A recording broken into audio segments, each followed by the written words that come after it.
apa saja yang buat kamu tidak ingat kepada Allah, tidak ingat diberi oleh Allah, tidak ingat diajarin oleh Allah, tidak ingat diselamatkan oleh Allah, sibuk dengan kausalitas saja, fahuwa alaika masy'um.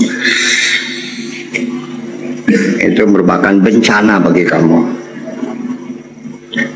In syaghalaka dzikruhu anhu fahuwa alaika masy'um. Kalau kamu berzikir saking sibuknya hilalau sampai kamu lupa kepada Allah yang sebenarnya, sibuk dengan berzikirnya saja, itu juga bencana buat kamu.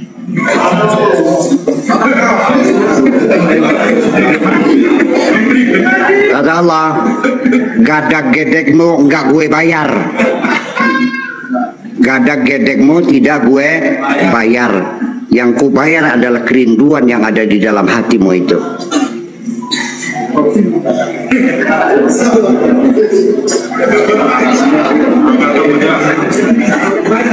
Lah ya, itu persoalan.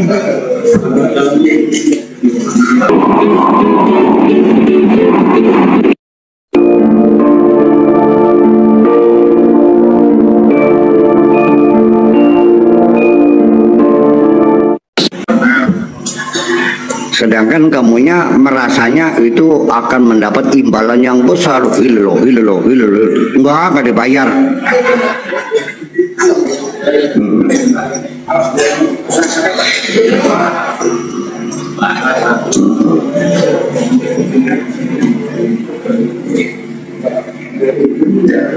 Habis paham beli?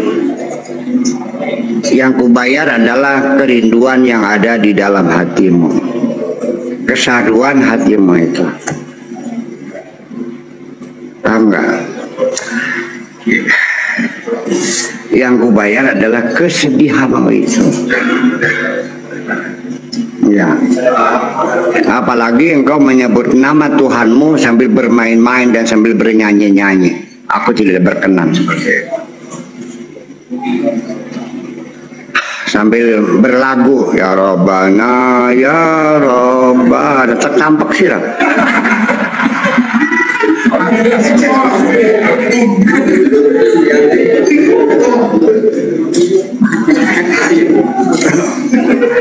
Yang orang minta sambil bernyanyi-nyanyi, minta apa? Orang minta itu datang baik-baik, ngetuk pintu baik-baik, datang Buya punten, saya mengganggu, ada apa yang? Kalau Bapak Buya berkenan saya minta tolong, saya lagi butuh banget, kan gitu, menunjukkan kesedihannya. Baru saya kasih. Namanya Mataryono datang sambil joget, aduh Buya, aduh.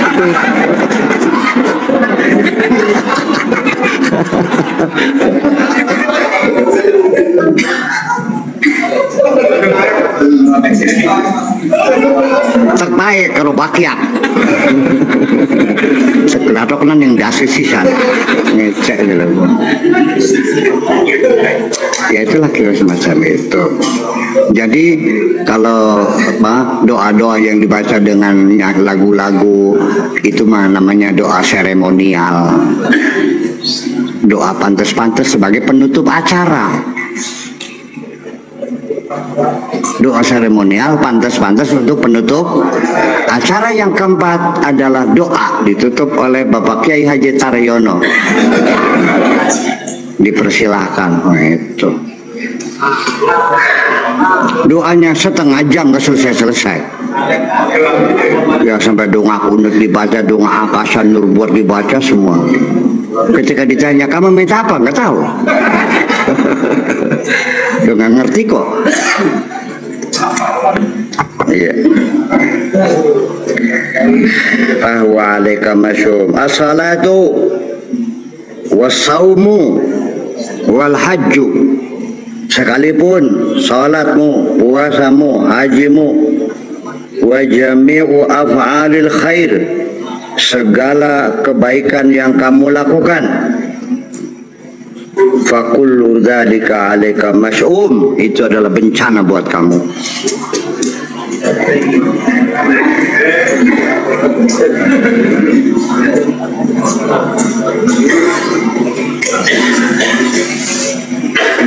Kalau itu hanya seremoni-seremoni yang kosong sama sekali, hatimu tidak mengingat Allah. Idza syagalatka ni'amuhu, apabila engkau sibuk, ya, disibukkan oleh nikmat-nikmatnya Allah, menghitung-hitung duit tiap hari, menghitung sertifikat dan sebagainya, sampai kamu lupa kepada Allah, fahuwa 'alaika mas'uma, itu juga bencana buat kamu. Ya.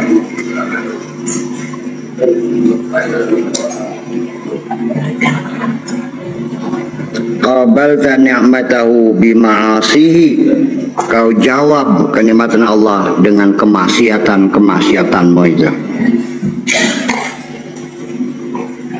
Kenikmatannya bukan untuk ibadah, tapi untuk maksiat, untuk melawan Allah, untuk menistakan orang lain, untuk menghina orang fakir miskin.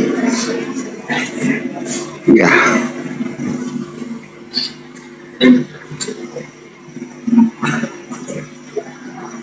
Waruju' fil mahammati ila ghairihi, dan akhirnya semua tugas yang dilakukannya kembalinya bukan kepada Allah, kepada selain Allah semua kok.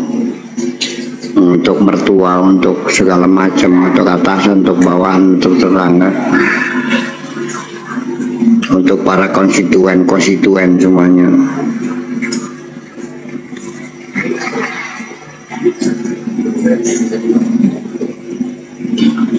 Titik. Qad tamakkana al-kidbu wan nifaqu, kedustaan dan kemunafikan telah menyatu, telah kokoh, telah permanen. Fi harokatika, dalam segala gerakmu sudah lengket. Kedustaan dan kemunafikan sudah lengket dalam segala gerakmu. Wasakanatika, dan juga diammu, ketika bergerak dan ketika diam lengket semuanya.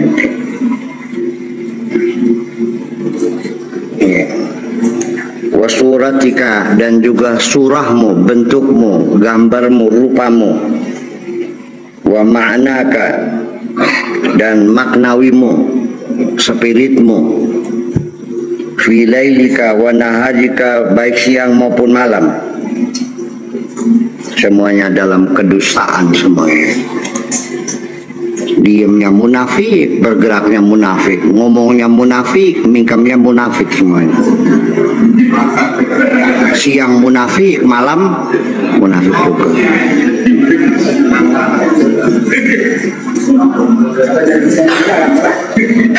Qad ihtala 'alaika syaitan, setan sudah mampu menyelewengkan kamu. Wa zayyana laka al-kidba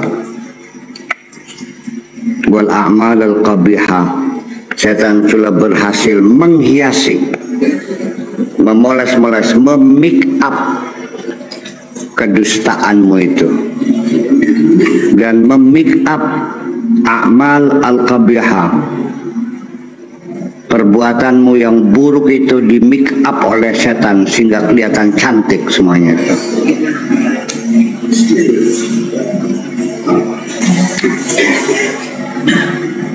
Takdzibu fi hatta fi salatika, ternyata kamu berdusta, bahkan ketika kamu sholat pun kamu berdusta. Bohong semuanya. Li'annaka taqulu Allahu Akbar, mulutmu mengatakan Allahu Akbar. Wa takdzibu, tapi kamu bohong juga. Li'anna fi qalbika ilahan ghairu, karena di dalam hatimu ada Tuhan lain.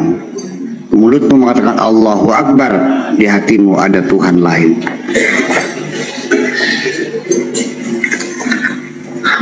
Berapa banyak Tuhan? Ribuan Tuhan dalam hatimu.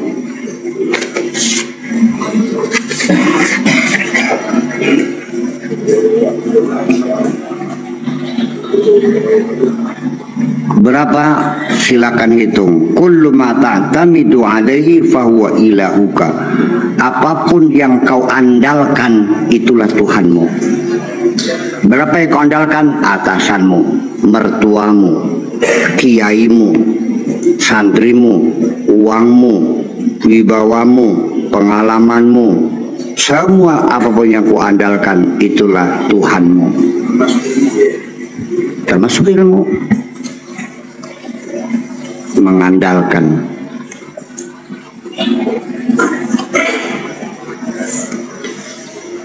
Mengandalkan itu jadi modal gitu. Iya. Merasa bangga, hartanya banyak. Ya, sehingga yakin aku bisa beli apa saja. Berarti hartamu begitu bisa beli apa saja, ya Tuhan juga.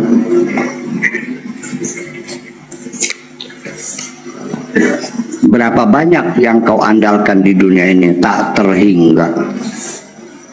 Jasamu juga kau andalkan, uangmu kau andalkan, pangkatmu, dan banyak lagi. Kalau ditanya orang langsung dengan semuanya, berapa sih?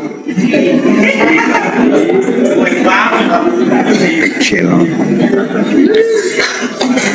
Apapun yang kau banggakan, yang kau andalkan, yang kau puja-puja, yang kau sanjung-sanjung, itu adalah Tuhanmu. Silakan malam ini dibikin daftar Tuhan-Tuhan yang ada di dalam hatiku. Satu.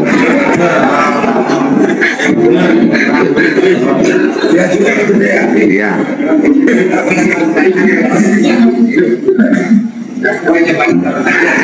Iya, selama ini Syekh Abdul Qadir Al-Jailani ngomongnya keras tapi benar, sehingga ketika dia masih hidup banyak yang membenci. Para ulama-ulama nih sengit kabeh ini. Kenapa? Dibongkar semuanya, nggak ada urusan, mana takut. Yang ngomong sebenarnya dia. Iya. Iya. Silakan dibongkar, tapi asal jangan menyebut nama orang. Paham nggak? Nama itu melanggar etika, namanya pencemaran nama. Pasal berapa?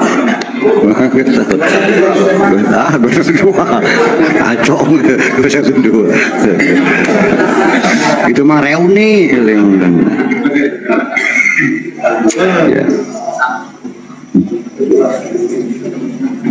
Kullu syai'in takhafu minhu, apa saja yang kau takuti, wa tarjuhu, apapun yang kau harapkan, yang kau sukai, yang kau takuti, fahuwa ilahuka, dia adalah Tuhanmu. Takut sama atasan, berarti atasanmu adalah Tuhanmu. Takut sama istri, berarti istrimu adalah Tuhanmu. Ketika ada dua rasa takut, takut kepada Tuhan, takut kepada istri, yang dikalahkan takut kepada Tuhan. Lebih memenangkan takut kepada istri, soalnya beli bisa kelon kon ya.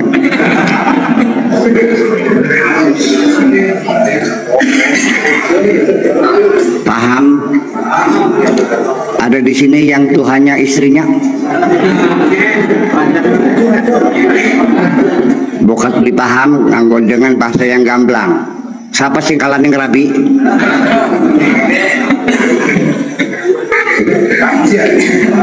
Di Syihab kalian ngerabi? Mas Wawan kalian ngerabi?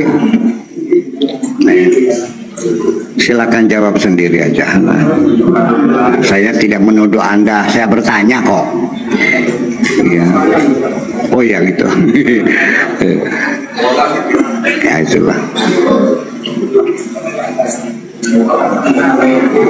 Iya. Qalbuka la yuwafiqu lisanan. Hatimu tidak sama dengan lisanmu. mulutnya lain, hatinya lain. Mulutnya bilang subhanallah, hatinya subhana ana. Mulutnya bilang Allahu Akbar, hatinya ana akbaru. Mulutnya bilang la haula, hatinya li haulun. Mulutnya wala quwata, hatinya mengatakan li quwwatun.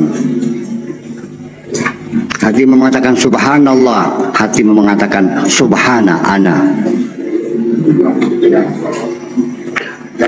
Iya. Terasa enggak? Nah. Semoga Allah mengampuni kita semuanya. Biar tahu. Kalau orang yang memusyrik-musyrikan orang lain mengerti ini, berhenti malam ini memusyrikan orang lain. Ya, pragat kabeh ke. Iya. Orang kalau Tuhannya lebih satu musyrik bukan namanya. Ya, iya.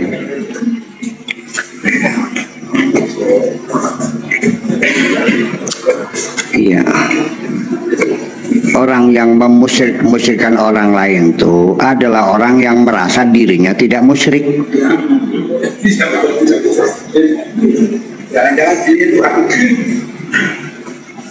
Orang yang menyumpahi orang lain dengan neraka-neraka itu orang yang meyakini dirinya pasti masuk. Nah, cocok. Siapa di sini yang yakin masuk surga? Ngacung.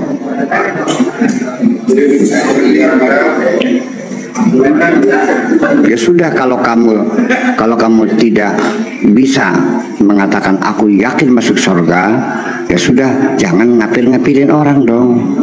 Itu aja. Itu urusannya Allah kok. Urusan Allah. Musyrik kafir urusannya Allah. Allah yang tahu. Ya kan? Gitu. Dan itu tidak elok gitu. Ya. Kalau setuju, kalau enggak ya silakan. Saya bolehkan, saya izinkan Anda mengkafir-kafirkan orang, boleh, silakan. Kaderenggon ya bebalikan nih ngawak ira dewa kaderenggon. Jangan gitu. Saya jujur, saya tidak yakin saya pasti masuk surga. Hanya ada kemungkinannya saya ini bisa selamat, bisa cilaka. Itu aja kok.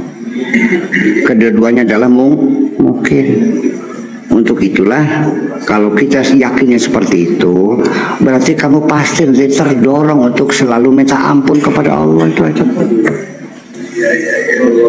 Loh, kalau kamu yakin masuk surga, ngapain minta ampun? Ya pasti. Tanpa ampunan aku pasti masuk surga gitu. Itu aja.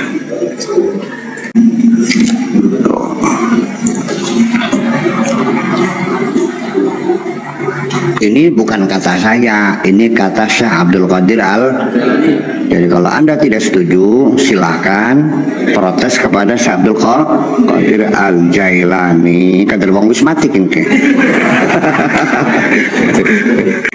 Fi'luka la yuwafiqu qaulaka, perbuatanmu tidak cocok, tidak sama dengan perkataanmu.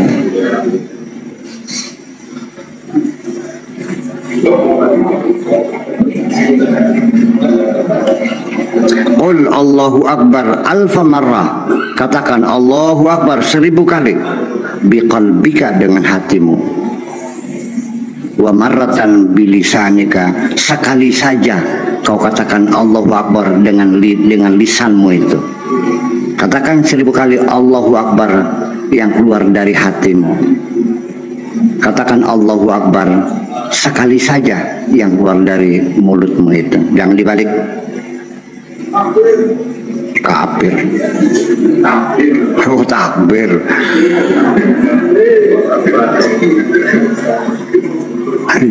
Ya, ya. Jadi ya itu. Begini, kita nggak usah nanya kamu takbir itu dari mulutmu apa dari hatimu. Nggak usah nanya. Telinga kita tidak bisa dibohongi. Kapan orang mengatakan Allahu Akbar dari hatinya dan kapan orang mengatakan Allahu Akbar dari mulutnya, sehingga kita bisa mendengar dan kita bisa merasakan getarannya berbeda.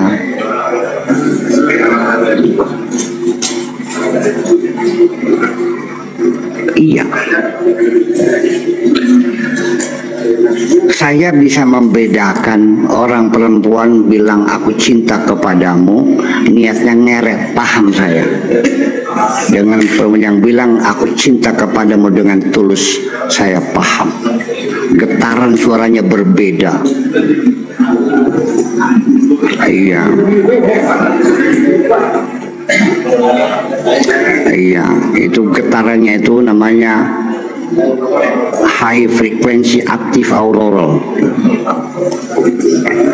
Ya. Iya.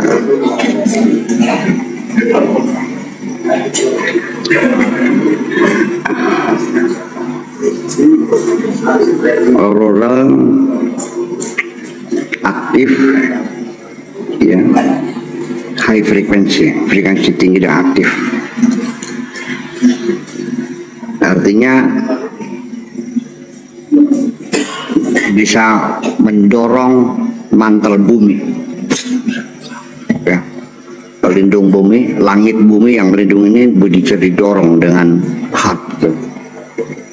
Iya, seperti karet ditarik gitu, begitu dilepaskan dia akan turun lagi, situlah lautan pun terbelah, terjadilah tsunami. Itu tsunami di mana? Di dalam hatimu sendiri.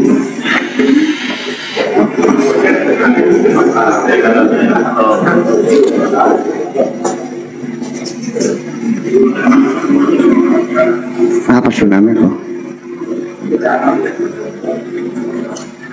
Susunya mama Nini.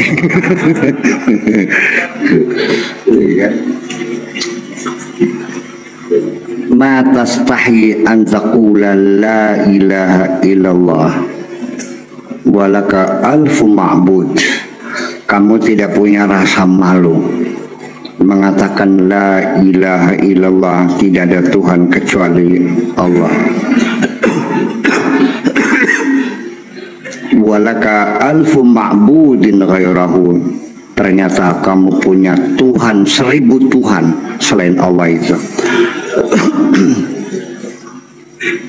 Tub ilallah, ya, segera bertobatlah kepada Allah, minta ampun. Azza wa Jalla min jami'i ma anta fi, dari semua kesalahanmu. Nah, ya Allah, ampunilah semua dosaku ini. Min jami'i ma anta fi wa anta ya man ya'lamul ilma, dan juga kamu wahai orang yang mengerti ilmu. Waqad qana'a minhu bil ismi, kamu merasa puas dengan isim dunal amal, tanpa amal. Kamu hanya puas dengan ilmu-ilmu itu, ilmunya kosong, tidak pernah diamalkan, hanya formalitasnya saja ilmu. Isyan fauka, apa yang akan memberi manfaat kepadamu? Idza qulta ana alimun, apa manfaatnya kamu mengklaim aku orang alim, aku kiai?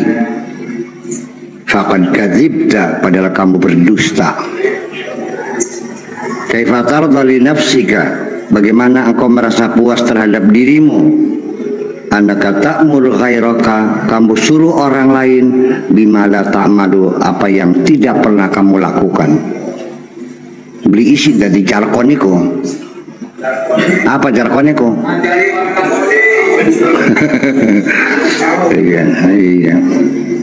Iya calo. Ya calo itu ngundang-undang orang Jakarta, semua naik mobil, dianya enggak. Itu. Kaifa tardali nafsika annaka ta'muru ghairaka bima la ta'malhu. anta. Qala Allah azza wa jalla lima taquluna ma la taf'alun. Mengapa kamu berkata, mengatakan, kenapa padahal kamu sendiri tidak melakukannya? Kabura maksan indallahi an taqulu ma la ta'malun. Betapa besar dosamu, pintar ngomongnya saja tapi tidak pernah melakukannya. Iya, ngajak-ngajak orang sodako, kamunya sendiri nggak pernah sodako. Jujur ya. Ya.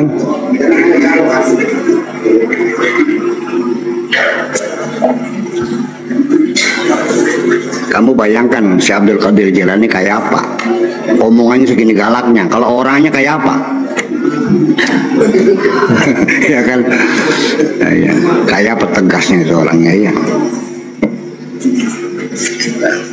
Ini pun baru mereka sadar bahwa si Abdul Qadir Jilani itu waliullah tuh setelah meninggal dunia. Telat. Wis telat. Ai jadikan kawali ji. Ai konon. Nah, mati dong. Dan biasa model telat itu terus terjadi di dunia. Ya seorang istri yang makan bersama tidur bersama, setelah mati baru paham bahwa suaminya itu minas solihin. Ai jadi lakinya kita ngomong bener semana kah?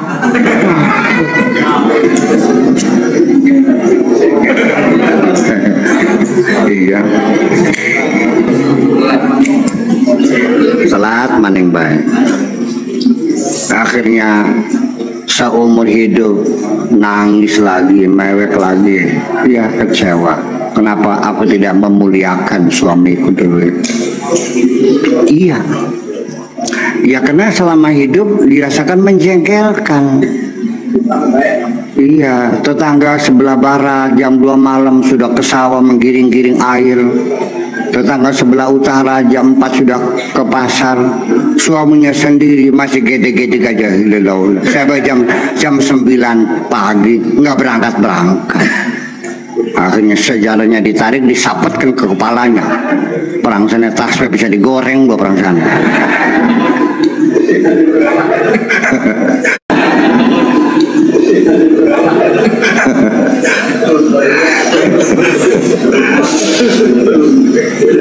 Saya nggak ngarang nih, bener terjadi begitu.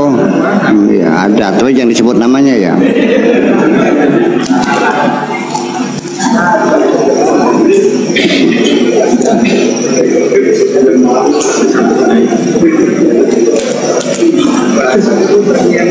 Jadi Anda jangan merasa berdosa kepada wali yang kamu hinakan.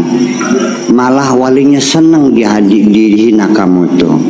Dengan adanya kamu menghinanya, berarti dia semakin aman, semakin tersembunyi dalam bercinta dengan Allah.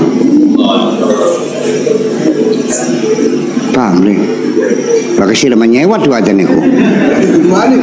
Kalau wali mah tambah senang, alhamdulillah semakin tersembunyi. Karena cinta itu tidak mungkin dipraktekkan di ruang terbuka.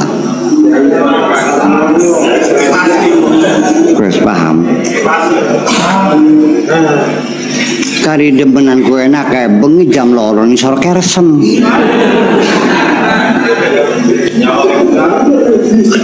Terus paham?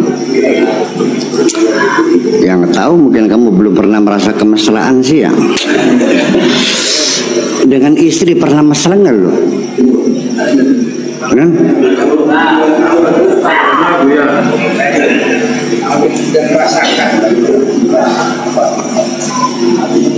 Ternyata tidak pernah merasakan kemesraan. Baru mendekat kalau ada perlunya aja. Kun gak gelis pisan prosat wis dulu. Wis ya.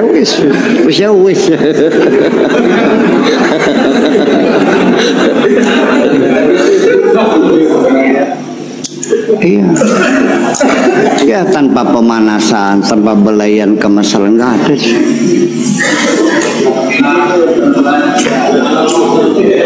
Jadi memang kasar, jiwanya memang kasar. Iya.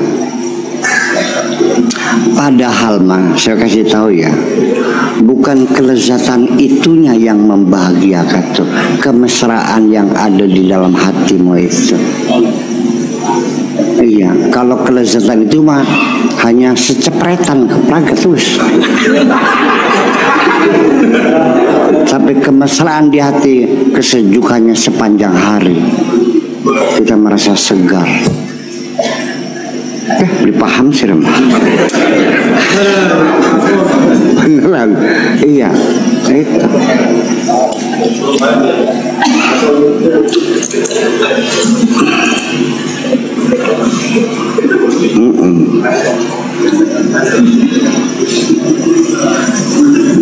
Dulunya mah waktu pengantin baru pernah ada kemesraan tuh, tapi hanya 2 bulan. Kesananya hambar. Sejak kamu salah berkomunikasi, mendidik istri dengan ancaman, hilang semua itu. Ngomong mading tak pegat sih, selesai semuanya. Jangan berharap ada kemesraan setelah itu. Sakit. Dan istrimu juga nurut hanya karena takut sama kamu. Begitu dia bisa usaha sendiri, dia akan menuntut minta cerai dari kamu. Paham nggak? Nah itulah. Dan ini ucapan setiap hari saya dengar di masyarakat kita. Suami mengancam istri, tak pegat sirah gitu. Kungku saking gagah, saya ngapain kungku? Ya itu. Ya itulah persoalannya, tidak pandai berkomunikasi.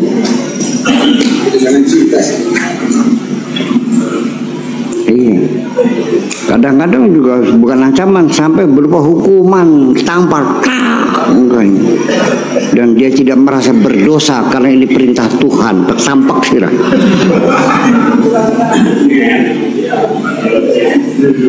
Iya, karena kata Tuhan ya fadribuhunna, sehingga kamu seperti punya legalitas untuk memukul istri itu. Ya. Jadi artinya ya sulit rasanya membangun kebahagiaan rumah tangga kalau menggunakan paradigma seperti itu. Ya.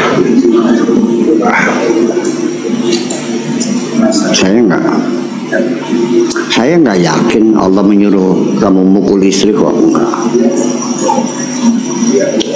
Bagian kalau duit gak belodihin ya tas segepok duit 10 juta tapi mau tak nih gitu. Ibu-ibu seneng gak ditampar pakai uang, Bu? Bu jawab, Bu. Seneng gak ditampar pakai uang? Sakit sama. Apalagi namparnya iya, duitnya nggak ada.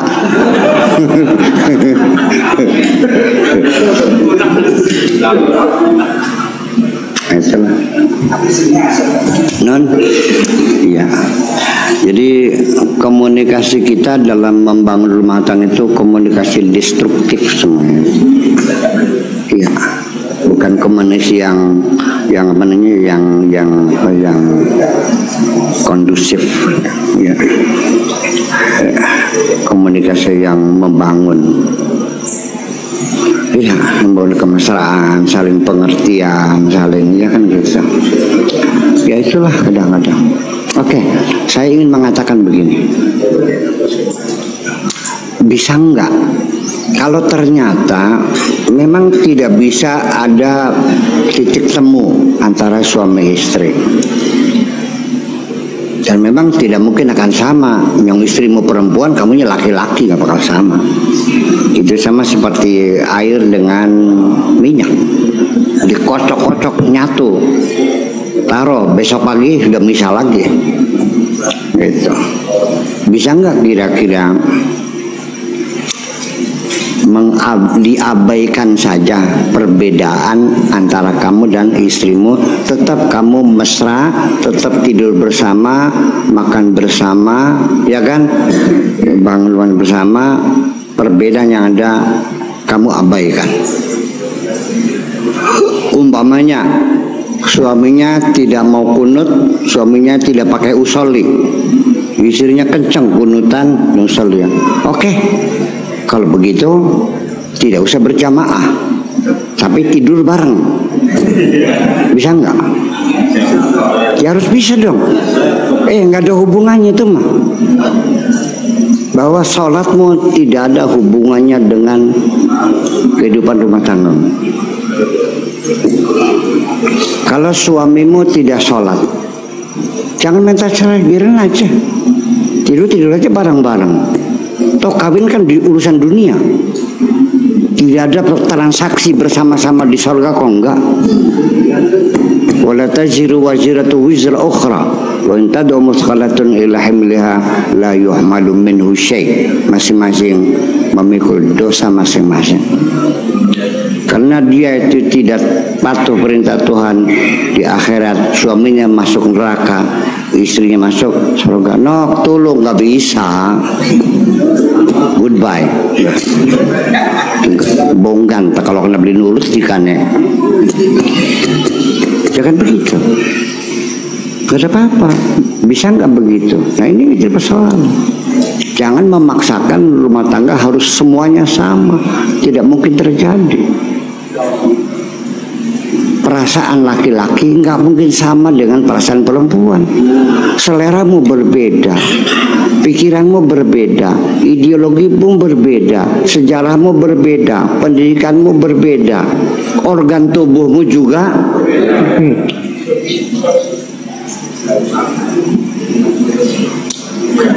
Jadi masih ada rumusan baru. Tetapi rumusan apapun, satu persyaratannya harus dilandaskan pada kesetaraan dulu. Tanpa kesetaraan, rumus apapun sulit.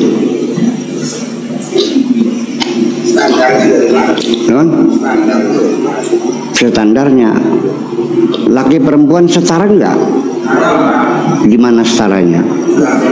Laki-laki boleh kawin sendiri, perempuan harus pakai wali. Tidak bisa menentukan. Laki-laki tidak bisa dipaksa, perempuan boleh dipaksa. Setelah berumah tangga, laki-laki berusaha, perempuan berusaha harus minta izin sama suaminya. Sholat berjamaah pun harus minta izin suaminya.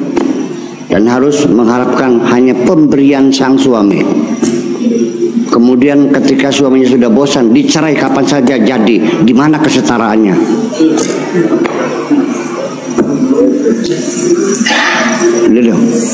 Nah kalau tidak setara, bagaimana kita bisa rumah tangga harmonis? Iya dong. Iya. Win-win solution itu apabila duanya setara, betul nggak? Yang ada win to lose, bukan win to win.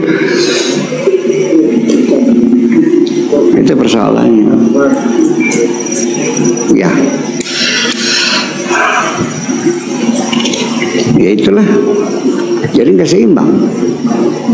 Jadi akhirnya konsep kebahagiaan yaitu menindas perempuan. Yang dituntut perempuan setia, perempuan melayani suaminya, nurut sama suaminya. Non, bukan dirubah. Saya malah lagi bertanya, duh gimana sih? Nanti salah bilang gitu tuh. Saya bertanya, laki perempuan setara enggak dalam kehidupan ini?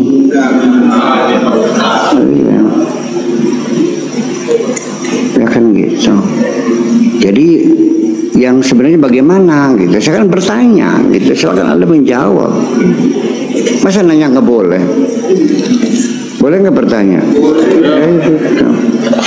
Saya bertanya bagaimana cara membuat formula, membuat ramuan kebahagiaan rumah tangga ketika suami dan istri tidak setara.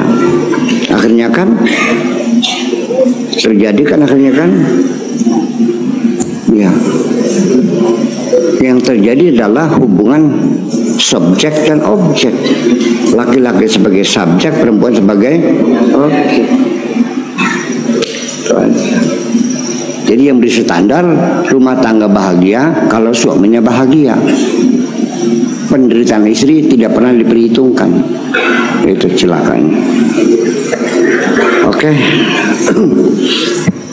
Dan itulah yang diridhoi oleh Allah kan gitu. Menurut kamu udah saya keluak sih loh. Saking mengkeles sih. Jadi ya seperti itulah kira-kira. Ya semoga Allah mengampuni kita semua. Gimana? Soalnya kita hidup di Indonesia. Paradigmnya beda, filosofinya berbeda, tradisi berbeda, peradaban berbeda, tuntutan berbeda, geografis berbeda, semua berbeda. Lalu dipaksa hidup seperti orang Arab di sana, ya beli gaji. Termasuk ibu-ibu yang malam ini ikut ngaji, kalau pakai fikih haram di sini, belum malam-malam nih, gimana lagi? Majelis taklim se-Indonesia dibubarkan semuanya. Kenapa? Laki perempuan kumpul di satu tempat tanpa hijab, betul nggak? Itulah yang saya maksud dengan Islam Indonesia. Jangan boleh sekarang. Saya belum menerima Islam Nusantara. Islam Indonesia itu artinya begini, saya ini orang Indonesia dan yang beragama itu aja kok. Bisa nggak ngumpul Indonesia dan Islam menyatu, bisa nggak? Harus bisa. Ya, kalau kita ya kita terobek-robek kepribadian kita. Aman. Iya. Tercabik-cabik personalitas kita nih. Kalau Islam di Indonesia tidak bisa disatukan itu, ya, itulah persoalannya.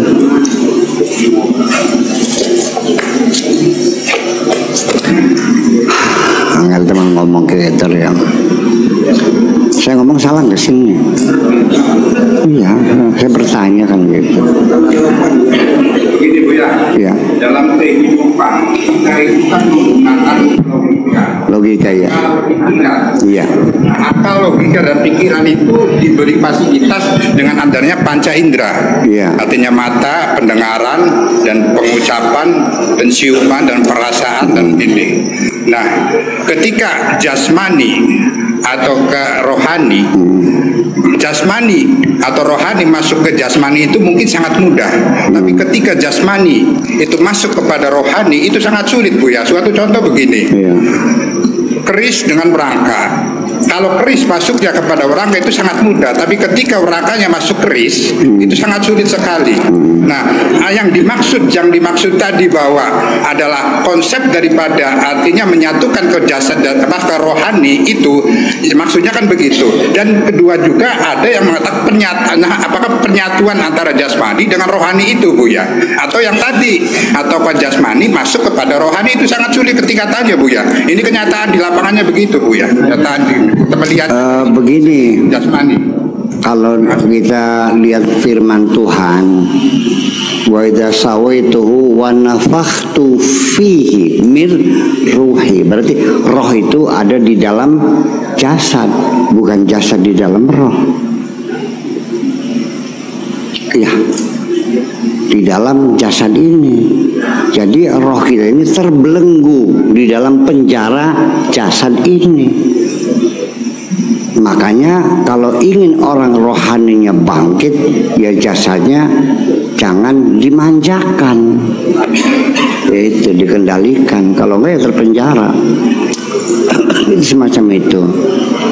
Tetapi kan begini, dalam tradisi beragama ini, bahwa barangkali ya, saya barangkali kalau nggak salah, saya mengamati gini, bahwa di antara orang Islam ada yang beranggapan bahwa akal ini tidak diberikan kebebasan untuk berpikir kecuali sesuai dengan Al-Quran dan hadis.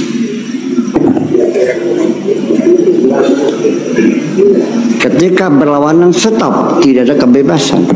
Pokoknya itu kan. Ini kan jadi persoalan. Nah, itulah makanya begini, Nabi Muhammad itu adalah nabi terakhir, Khatamul Anbiya wal Mursalin, yang dinyatakan la nabiyya ba'dah. Setelah itu tidak ada nabi lagi. Sebetulnya kan dipahaminya mungkin seperti ini. Berarti setelah nabi turun, itu artinya kamu sudah harus disapih. Sudah berhenti sampai sini aja. Sudah. Kesananya kamu tidak boleh selalu bergantung kepada wahyu. Karena pemikir manusia sudah dewasa. Silakan berpikir dengan otakmu, jangan bergantung kepada wahyu saja. Kenapa tidak dimaknai begitu? Non? Ya. Non? Kalau pikirannya begitu ya mungkin umat Islam ini bisa memimpin dunia lagi barangkali. Dan ya sekarang jangan berharap dah. Dulu pernah ada gerakan rasionalisasi di dunia Islam itu. Ibnu Rushdi, Ibnu Bajjah, Ibnu Sina, ya kan, Ibnu Tufail. Gerakan rasionalisasi, tapi kan lalu ditumpas dan sampai sekarang dikejar-kejar kan gitu. 10.000 korbannya kelompok rasional itu ditumpas tuh. Iya gitu. Kalau lihat sejarahnya, termasuk Imam Ghazali juga ambil peran penting ketika dia mengarang kitab Tahafutul Falasifah itu. Iya kan? Semoga Allah mengampuni aja lah. Ya dong. Imam Ghazali ya orang pinter, jenius, ya kan? Segala macam ilmu dia karang gitu. Tapi dalam pertarungan rasionalitas itu ya dia berpihak kepada kelompok tradisional ya. Gitu. Padahal Ibnu Rushdi mengarang itu lagi tahafut namanya itu. Ya, silakan dibaca kitabnya, bagaimana pertarungan pemikiran itu. Ya, jadi apakah kita menata kehidupan dunia ini harus berdasarkan wahyu saja atau boleh kita bebas berpikir? Itu jadi persoalannya. Iya. Ya sesungguhnya beginilah. Jadi antara Mu'tazilah Ahlussunnah itu Wasil bin Atom memisahkan diri dari Abul Hasan ya. Itu kan persoalan Quran itu makhluk atau bukan makhluk, kalam qadim atau hadis, itu kan persoalannya. Dari itu semuanya, ya kan. Lalu qadar dan qadar itu bagaimana kan menjadi persoalan kan. Intinya mah bahwa kelompok rasional itu begini. Intinya mah. Jadi filsafat itu, Tahafutul Falasifah, filsafat itu adalah sebagai instrumen yang akan dipakai untuk mencari keadilan dan demokrasi sesungguhnya. Ya. Yang oleh Aristoteles sebenarnya dengan politik. Ya, politik itu untuk menciptakan keadilan sosial dan demokrasi gitu. Ya sekarang mah sudah berubah, politik sebagai alat untuk merebut kekuasaan. Dan itu juga sekarang sudah berubah lagi. Kata-kata politik itu sudah menjadi negatif sekarang mah.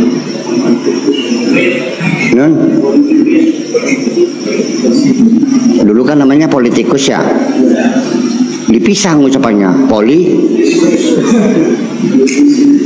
akhirnya karena mengide itu maka jadinya politisi gitu. Kalau dulu kan politikus ya, dibacanya dipisah makanya diganti menjadi politisi. Jadi sebabnya diganti politisi karena nggak nyaman diucapkannya. Iya, masa tikus? Poli Tama, Poli Andri, Poli ya Poli Tama ya, Poli Andri, Poli Gami, Poli.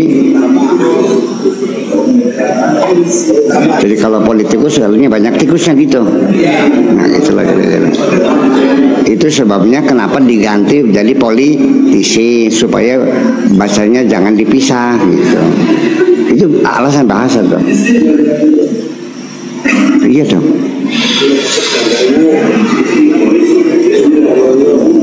Nah, itu. Jadi memang seperti itu.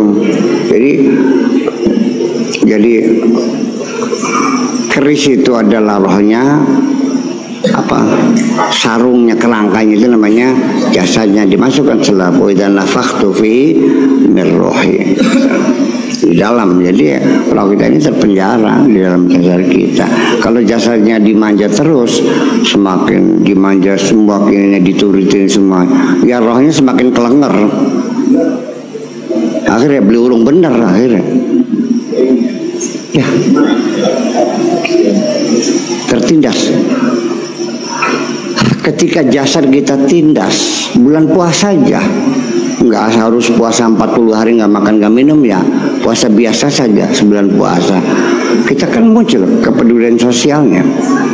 Kesian sama orang miskin tuh, tangga nggak punya beras dikirimnya beras, ya kan? Begitu selesai puasa, nongol maning jam medite. Gitu. Ya, jadi artinya ya, selama ini kan kita kan tidak pernah memikirkan roh kita, yang kita pikirkan jasad kita saja. Karena Anda tidak pernah merasakan kebahagiaan rohanimu itu. Yang kau rasakan hanya kelezatan jasadmu itu. Kelezatan jasad itu namanya hayawaniyah. Iya.